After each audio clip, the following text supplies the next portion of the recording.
Good afternoon, everyone. It's Naledi Mnisi of Naledi Mnisi Media Production. And today we are here live at Emshilini Opoholo for Mayoral Cup 2025. Welcome to today's coverage of the thrilling clash between various teams who are part of the Mayoral Cup. Stay tuned for more.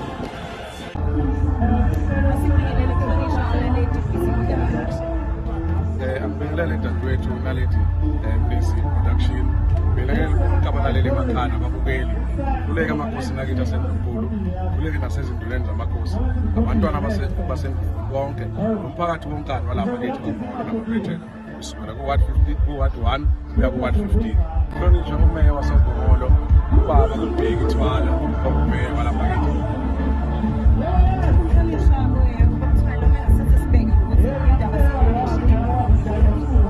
Dadewethu uzomuhle kakhulu uzibonela nawe intsha yakithi lapho uyonkana uzosibungaza noma uzobungaza le mdlalo lapha kithi besiyibiza ukuthi i-Mayoral Cup Games kusukela ku-Ward 1 kuya ku-Ward 15.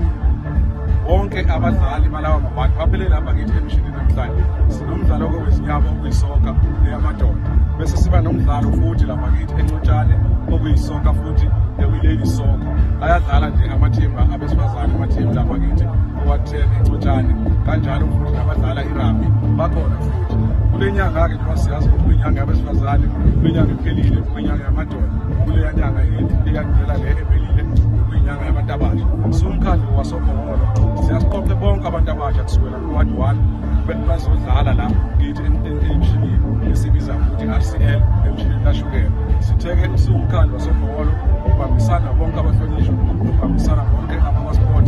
Sithi asikuthande la kithi namhlanje emshinini ukuzobona izingane zethu zidlala zikwazi ukudlula amakhono, sikwazi ukudlala kweminye imikhakha ephezulu njengamathimba aphezulu ko-Pirates, ko-Chiefs, ko-Sundowns. Ukubonela-ke amathimu edlala lapha kula khona akubonakala khona amakhono abo bakwazi ukuthuthukiseka. Siwumkhandlu waseBhola ngoba siyazi ukuthi silapha eBhola siwumkhandlu ngaphansi komkhandlu emhlane esingaphansi kweZululand District Municipality ehola umhlonishwa umeya uMashobane lapha kithi eZululand.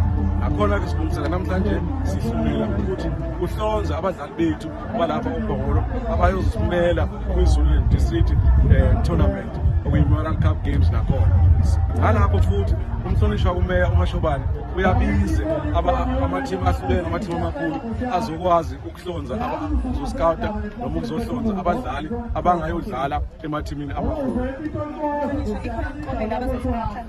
Dadewethu uqinisile impela zolo lokhu nje bathi sidlala lapha kithi ePhomola Academy ngokwama-sport code ahlukene. Kunamakarateka, kunabadlala i-volleyball, kunabadlala i-tennis, kunabadlala i-boxing.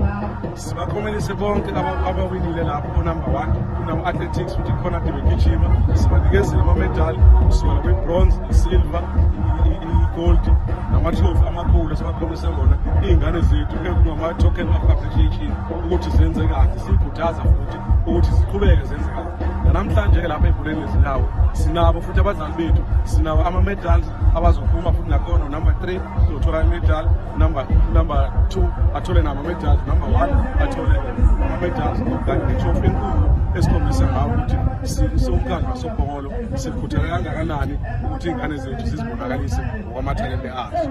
Ngikhuluma nje nawe namhlanje lapha kithi kunamantombazanyana asemancane kakhulu akhethiwe ayosimela South Africa, ayosimela eJapan adlala ikarate.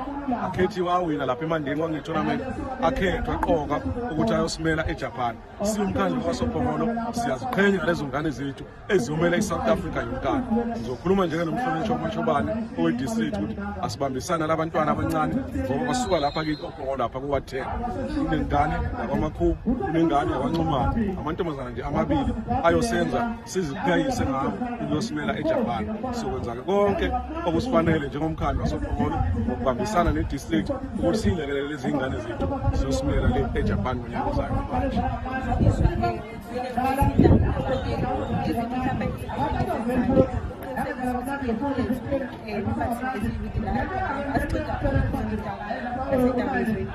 Dadewethu ngoba wazi ukuthi amathuba emisebenzi awekho iSouth Africa yonkana, kodwa ke thina njengomkhandlu sinawo ama-learnership, sinawo futhi ama-programs ngokayouth ukuthi sikhuthaze iy'ngane zethu.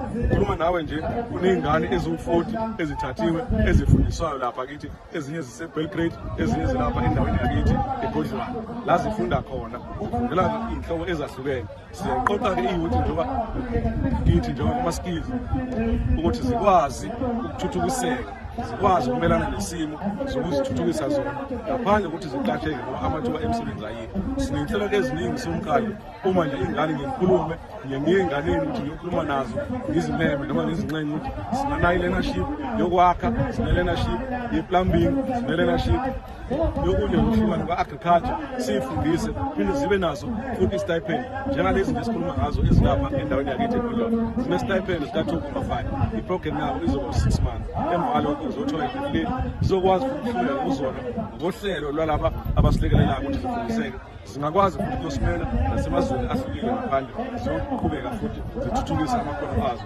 Nawo njalo umkhandlu wasokhona.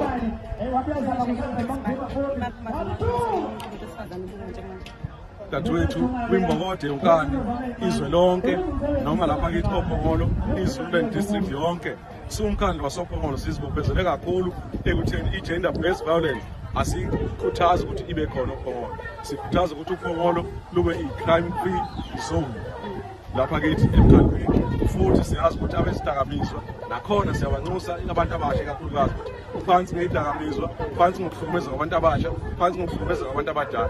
Ngikhuluma nje ngenyanga yabantu abasha, sasiqoqa abantu abasha bonke ngoJuni, silapha eNqotshane siphethe izinqwembe la sithi khona singabantu abasha ngahola phambili sithi asikhuthaze ukuthi sigxile kakhulu ey'dakamizweni, asikhuthaze futhi ukuthi sigxile kakhulu okuzweni oludakayo. Kanjalo futhi sithi asingabahlukumezi abantu abadala singabantu abasha.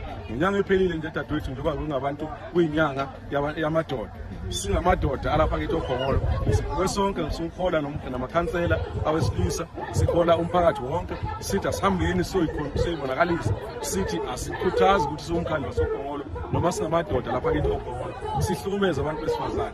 Kanjalo nangale nyanga njengoba usho ukuthi inyanga yabantu besifazane, uthando lokhu nje sikhupha usuku lwabantu besifazane lapha endaweni yakithi esithathu, la khona bengcwele bonke abantu besifazane ukuthi abasondele kusuka ku-ward 1 kuya ku-ward 15, sizosho kubona siwumkhandlu ukuthi asifuni lutho oluzobahlukumeza. Siwumkhandlu wasoPhongolo, sithi phansi ngokuhlukunyezwa kwabantu besifazane, phansi ngokuhlukunyezwa kwembokode, sithi phezulu ngamadoda aphatha kahle abantu besifazane. Ngithi-ke ezweni lonkana ikakhulukazi lapha kithi oPhongolo, sithi siwumkhandlu siyasibophezela ukuthi siyokwenza noma yini eyokwenza ukuthi abantu besifazane baphephe futhi baphatheke kahle emkhandlwini wakithi oPhongolo. Kanjalo futhi nabantu besifazane siyabanxusa ukuthi nathi singamadoda bangahlukumezi ngoba bakhona obaba abahlukumezekayo emakhaya kodwa bahlukumezwa abantu besifazane bese beyesaba ukuphumela ubaba. Zothi-ke egameni lamadoda noma egameni lomkhandlu wasoPhongolo sizibophezele kakhulu ukuthi siwuholi bonke ukuthi abantu besifazane kufanele baphathe kahle njengamaqanda basiwaphathe ngezandla zombili, angawi phansi ngamehlo. Seyivala msakazi ngithi bonke abakhona kubantu abasha abalalele nabaphumile bazoba khona bazoba ingxenye yokwenza lama games ami njengomeya womkhandlu wasoPhongolo abayimpumelelo. Ngidlulisa amazwi ukubona ukujabula, ngidlulisa amazwi ukuthokoza ngangempatho nje i-behavior yabo ngendlela abasiphethe ngayo, bakhombisa ukuthi bane-discipline, basaya phambili kusasa, basenekusasa elihle neliqhakazile. Imbokode ngiyifisele inyanga yayo enhle, sengathi uNkulunkulu ngabalonda ngasonke isikhathi abavikele njengoba wathi bayathumela emhlabeni wathi bazoba ngabasizi bethu thina amadoda. Ngithokoze kakhulu. Asibingelele umhlonishwa sikwamukele kuNaledi Media Production ama isibongo neposition yakho. Ngibingelele nabalaleli beNaledi Production. Igama lami ngamuthi Mawalanga Sisibongo, ukhipha amakhansela khansela wase-Ward 50 lapha ngaphezulu mawuyoba ngo-N2 esandleni sokunxele kwashona. Mina-ke Mhlonishwa sila namhlanje emshinini kamoba oPhongolo. Mhlawumbe kungani sila? Lana namhlanje sila uPhongolo ngoba umhlonishwa umeya uMnyamande okuyena u-political head noma i-first citizen yasophongolo odidiyele imidlalo okuthiwa ngama-mayoral games la kuxubana khona onke amawadi from ward 1 kuyofika ward 15 abiza khona intsha izoyidlala ivotavote ihlukana akhombisa khona ukuthi uyayithanda intsha ayiyeke idakamizwa iyekwe futhi nokuyibandakanya ey'ntweni ey'ngahlelekile ihambe futhi ikhuthalele ukudlala ngoba iyona nto ezoyisiza ukwakha umqondo ehlelekile ne-fresh ukucabanga amaphupho amahle namacebo amahle empilo kunjalo njengoba sididiyelene-ke kudlalwa nje amagame kuyadlalwa la kumnandi kudidiyelelele lokho. Mhlonishwa, siyabona ukuthi sisekhona ephuzini lokuthi intsha igxile kakhulu ophuzeni oludakayo nasedakamizweni. Kuphi mhlawumbe nina enikwenzayo ngamakhansela ukwenza sure ukuthi intsha ayigcini isibandakanya kwidakamizwa nasephuzeni oludakayo? Okay, thina into esiyenzayo njengomasipala kwasophongolo namakhansela siye sifake umoya wokuthi onke amakhansela awahambe ayokwakha imidlalo ngaphakathi emawadini ukudonsa intsha ey'ndaweni ezicayi nokudonsa intsha ey'dakamizweni nasebugebengwini nasey'mpini zobugodi ukuthi le midlalo beza abantu bezwane bazane kuphele le mpi yokulwa ukuthi asimazi lo nokulwela idakamizwa nokubanga izinto ey'ngekho emthethweni uphinde futhi kube nama-programs akhandwayo okuthuthukisa abantu bakithi abasafuna ukuthuthuka ngokwamabhizinisi ngabe imfundo ngabe ufuna ukwenza liphi ikhono ofisa ukulenza sikugqugquzele sikulekelele ukuze umuntu akwazi ukuphuma kulento yombhidlango wokuhlukumeza abantu besifazane ney'ngane. Mhlonishwa, sesiphethe sazi ukuthi i-Women's Month imaphi nje amazo ongadlulisa kubo bonke abantu besifazane ababukayo njengamanje? Nkosi yami ngingaqala ngithi kule Women's Month ayikho into esasingaba yiyo ngaphandle kwabantu besifazane ekubeni kwabo imbokodo bayisisekelo sempilo yethu. Uma ngithi kule nyanga kubo ngingathi noma ngabe usukuke wabe ephutheni umuntu wesifazane kodwa wena ulona iphutha vuka la ukhona khona uyibuthe ikusasa lakho lisakulindile la kumele ufike khona ungadileya ukufika kodwa akuphelile ukuthi uvuke ulwe so ngaphandle kwakho uyinto enkulu emhlabeni sukuma ke manje ulwela ikusasa lakho ulwela ikini ulwela umphakathi ulwela ingane zakho ulwela impilo yakho ungakhathali noma ngabe yini ekubiza eceleni nekuphazamisa eceleni ukulwela impilo nempilo engcono. Happy Women's Month kubantu besifazane sibathanda ukubhubha and siyakholelwa kubona belulwela amathuba angcono belulwele nama-position angcono.